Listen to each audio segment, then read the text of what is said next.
최근 트럼프 당선 이후에 미국 증시는 고공행진을 이어가고 있고 한국 증시는 폭락하는 정반대의 디커플링 상황이 발생하고 있죠. 최근 6개월 동안에 미국 증시는 12%가량 상승한 반면에 한국 증시는 마이너스 12% 정반대로 빠졌습니다. 한국과 미국 증시가 왜 이렇게 다른 모습을 보이는지 트럼프 당선부터 연기금 자산 감소까지 요인들 하나씩 보도록 하겠습니다.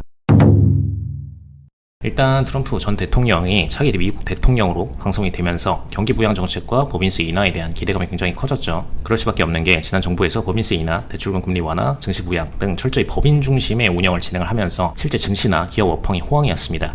트럼프가 2017년에 법인세를 35%에서 21%로 감면하면서 일론 머스크의 테슬라 같은 경우에도 흑자 전환이 예민했던 시기에 상당히 큰 도움이었습니다. 트럼프 본인이 트럼프 미디어 테크놀로지스 그룹 오너이기 때문에 기본적으로 대출 금리와 법인세 인하가 진행이 될수록 법인 사업에 유리한 상황이죠. 그리고 증시 상승이 본인 자산 상승에 가장 직접적이기 때문에 가장 현실적으로 기업에 유리한 행보를 할 수밖에 없다는 것은 기정사실입니다. 이제 금리 측면으로 넘어가면은 트럼프는 지난 2월부터 현 연준 의장인 파월 의장을 경질하겠다고 언급을 해왔었습니다. 연준은 코로나 이후에 고금리를 유지를 하면서 시장 안정화를 노렸었고 최근 들어서 다시 금리를 내리고 있는데 트럼프가 대놓고 빠른 금리 인하를 압박하는 상황이 펼쳐지고 있죠. 사실 미국 같은 경우에는 자본주의 자율화를 추구하는 국가였기 때문에 연준을 대놓고 정부가 압박하는 것은 일반적이진 않습니다. 하지만 트럼프 입장에서는 정부의 재정 강화, 그 다음에 기업들의 재정 강화를 위해서는 연준이 금리 인하가 필수적이라고 보는 관점입니다. 중요한 건 실제로 공격적 금리 인하가 시행될 경우에 채권 투자가 감소하고 상대적으로 고위험 자산군인 증시나 암호화폐 쪽으로 자산이 이동할 수밖에 없다라는 점이 최근 미증시에서도 선반영되고 있는 상황으로 보시면 되겠고요. 다만 지난 1기 정부 때 파월 의장의 해임 거론 시점이 2018년에 있었는데 연준 임원들이 뒤에서 소송 준비를 했던 이력이 있기 때문에 트럼프 입장에서는 파월 의장이 빠르게 금리를 인하만 한다면 굳이 경제를 하지는 않을 것이라고 시장에서는 보고 있습니다. 그런데 트럼프가 증시시장에서 환영받는 더 큰 이유는 아메리카 퍼스트, 바이 아메리카나 자국 산업 보호 정책이죠. 미국이 20세기에는 토지, 교육, 무기 등 모든 부분에서 압도적인 힘을 발휘했었기 때문에 다른 국가들한테도 선심 쓰듯 베풀고 교양인의 정치가 가능했지만 지금은 그렇지가 않다라는 거죠. 실제로 테슬라도 중국한테 전기차 배터리를 다 뺏겨서 연초까지도 폭락이 지속되어 왔었고 엔비디아 같은 경우에도 중국의 추격 때문에 미국 정부의 압박하에 최신 AI 칩셋을 다운그레이드해서 팔고 있고 TSMC도 미국 눈치를 보면서 중국과의 협업을 중단하고 있습니다. 미국 입장에서는 본격적으로 웃음기를 빼고 중국을 누르지 않으면 안 되는 상황이고 이 타이밍에 중국 점단 일진 역할을 해와 트럼프가 대통령이 된 것을 굉장히 반기는 시장 분위기입니다. 이제 조금 더 세분화된 미국 증시 시장으로 넘어가 보면 올해 가장 시장을 주도해온 트렌드는 당연히 기술주, 그 중에서도 AI와 반도체 클라우드 관련된 사업들이죠. 사실 오래된 기업들이 많아지는 시장일수록 시장 성장은 일본처럼 더뎌지기 마련인데 미국 같은 경우에는 지속적으로 신규 산업의 혁신을 주도를 하면서 기술을 이끌고 있죠. 사실 가장 큰 역할은 미국이 교육의 최강국이라는 점 때문인데 기술로 가장 우수한 사업체를 만들려면 미국의 사업체를 설립하고 미국의 천재들을 중용해야 한다라는 기조가 명확하게 존재하죠. 반도체 수출 주도권이 설계 역량을 가진 팬믹스 기업들한테 넘어가면서 반도체 강국이라고 불리던 우리나라는 이제 엔비디아의 조건을 맞춰서 파운더리 수주를 받기에 급급한 입장이 돼버렸습니다. 심지어 기술의 초격차를 외치던 삼성이 TSMC나 SK하이닉스조차한테도 초격차를 역전당하면서 만년 1등의 이미지가 산산조각 나고 있죠. 사실 삼성이나 하이닉스나 매출 성장은 지속적으로 발생함에도 질타를 받는 게 이 부분 때문이죠. 시장 성장으로 동반 성장하고 있지만 초격차 기술력으로 싸우는 반도체 시장에서 기술 선도 부재로 지배력이 감소하고 있다라는 부분 때문입니다. 이제 한국의 내부적 요인으로 넘어가 보면 한국에서는 지난 30년 이상 부동산 중심의 투자 집중 현상이 일어나고 있습니다.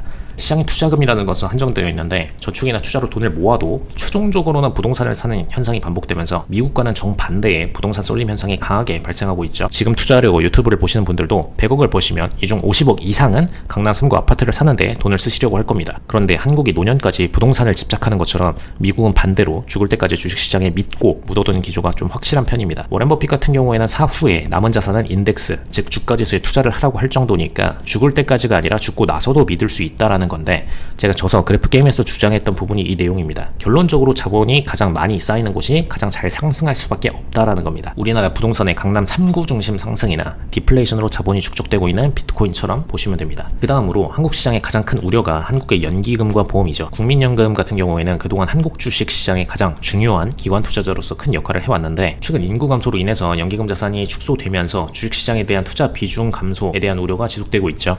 국민연금 재정추계위원회 보고서상으로는 2040년에 약 1,755조 원으로 정점을 찍은 후에 2041년부터 지출이 수입을 초과해서 2055년에는 기금의 완전 소진으로 전망된 바 있습니다. 심지어 이 우려는 연금뿐만 아니라 보험사들도 마찬가지일 것이라는 전망입니다. 보험금 유입보다 유출이 많아지는 시점에서 잔고는 어쩔 수 없이 줄어들 수밖에 없다라는 것. 그런데 문제는 증권시장 주축이 연기금과 보험사들이고 이들의 자산이 현재 증권사들이나 자산운용사들한테도 전부 다 낙수로 내려가 있는 상황인데 이들의 자산이 빠져나가게 된다면 이들 스스로도 경우 주식보다 채권에 투자할 수밖에 없는 상황이 만들어집니다. 본인들이 전망해도 주식시장은 하락할 위험이 높아지는 상황에서 주식시장에 계속 투자하게 되면은 그나마 지급할 자산마저도 사라져버릴 우려가 있기 때문에 채권으로 옮길 수밖에 없다라는 거죠. 현재 한국에 투자도 외국인들은 이 부분을 가장 크게 걱정하고 있는 상황입니다. 지금까지 상황을 종합해서 실제 자금 유출입을 가장 직접적으로 알 수 있는 것이 환율이죠. 환율이 최근 1,400원대를 돌파를 했는데 1,200원대가 일반적이다 몇 년 전과는 달리 1,300원대 이하로 내려갈 생각을 안 하고 있고 심지어 1,500원대도 언급이 되고 있습니다. 연초까지만 해도 모건 스탠리 등 해외 IB들 같은 경우에는 연말이면 우리나라 환율이 1,200원대로 돌아갈 것으로 전망을 했는데 11월 중순이 된 지금까지도 전혀 그럴 기미가 없습니다. 환율도 주식시장이랑 똑같은 수요 공급의 원리로 가격이 움직이기 때문에 환율이 올랐다라는 것은 결론적으로 한국 시장을 버리고 달러로 자산이 이동했다라는 거죠. 원래 통화 가치가 낮을 경우에는 환차익 수익을 고려를 해서 외국 자본이 유입되는 것이 일반적인데 1,300원이 될 때까지 외국인들에게는 한국 시장이 그렇게 매력적이지 않은 상황입니다. 그러면 우리나라 증시는 언제까지 빠지게 될 것이고 회복할 가능성은 없는 것이냐? 저희는 미국 투자 하우스이기 때문에 그 기회비용을 국내 대신 미국 같은 다른 투자 상품을 노리더라고 말씀드리긴 합니다. 하지만 모든 시장이 계속 빠지기만 할 수는 없죠. 우선 제일 중요한 부분이 미국과 아시아의 금리 차이입니다. 미국이 단기적으로 금리 인상을 진행을 하면서 중국과 한국보다 미국의 금리가 높아진 상황이기 때문에 시장 투자자들은 아시아와 미국 간의 금리 차를 이용해서 미국에 투자하는 비중이 높아진 상황입니다. 이를 대표적으로 볼 수 있는 케이스가 지난 7월에 발생했던 엔캐리 트레이드발 미증시 폭락 사건이죠. 일본의 저금리발 자산들이 해외 채권과 증시에 투자된 비중이 높기 때문에 일본이 금리를 인상을 하게 되자 회귀하기 위해서 공격적인 청산이 발생하면서 시장이 급락한 모습이었죠. 불과 2일 만에 다시 금리 인상 플랜을 회수하긴 했지만 미증시가 이 사건에서 10%가량 폭락한 것을 볼 때 아시아의 자금 규모는 미국이 절대 무시할 수 없는 규모인 것은 확실합니다. 때문에 미국의 금리가 하락해서 중국이나 한국 금리보다 낮아지게 되면 상대적으로 자산의 재유입 가능성이 높아질 수 있습니다. 연준은 내년도 추가적으로 1% 금리 인하 전망이 있기 때문에 충분히 역전 가능성은 있지만 한국도 부동산 투자자들이 한국은행에 빠른 금리를 압박하고 있기 때문에 쉽지는 않습니다. 사실 증권 투자자들과 부동산 투자자들의 이해관계가 여러모로 정반대인 상황이라고 볼 수가 있습니다. 두 번째로는 삼성이 본격적으로 엔비디아 등 AI 칩셋 기업들의 수주를 받게 되는 시점인데 분명히 과거보다 초격차가 약해진 것은 맞지만 그래도 매출 성장은 지속하고 AI 칩셋 시장 입장에서도 분산 수주 용의가 명확하기 때문에 실제 수주가 본격화되는 시점에서 회복 기조 가능성은 있습니다. 다만 이 부분은 제가 예전부터 주장하던 부분인데 과거 사례를 한번 보게 되면 삼성이 갤럭시 폰이 나오기 전에 고 이건희 회장이 은퇴하고선 이재용 부회장 단독 체제로 운영되던 시기가 있었습니다.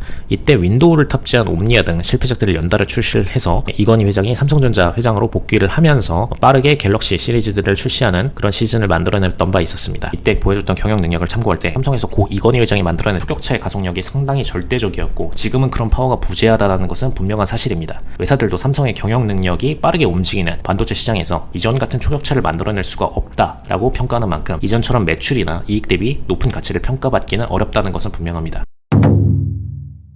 지금까지 한국 증시가 부진한 이유와 미국 증시가 상승을 이어가는 이유를 살펴봤습니다. 미국은 기술주 혁신, 정부 정책 등 모든 수혜가 집중되는 시기인 반면에 한국은 경영 난황, 부동산 집중, 인구 감소와 연기금 자산 축소 등 여러 요인 악재가 겹치는 미국과 정반대의 상황이 계속해서 발생하고 있는데 미국과의 격차가 벌어지고 있는 것은 분명한 사실입니다. 개인적으로는 최우선 자산, 즉 증시면 미국, 부동산이면 아시아에 투자하는 것이 옳다라고 보기 때문에 이런 부분들을 종합적으로 판단해서 나에게 맞는 시장을 선택하셨으면 좋겠습니다. 이상 블랙컨트 웨커티였습니다.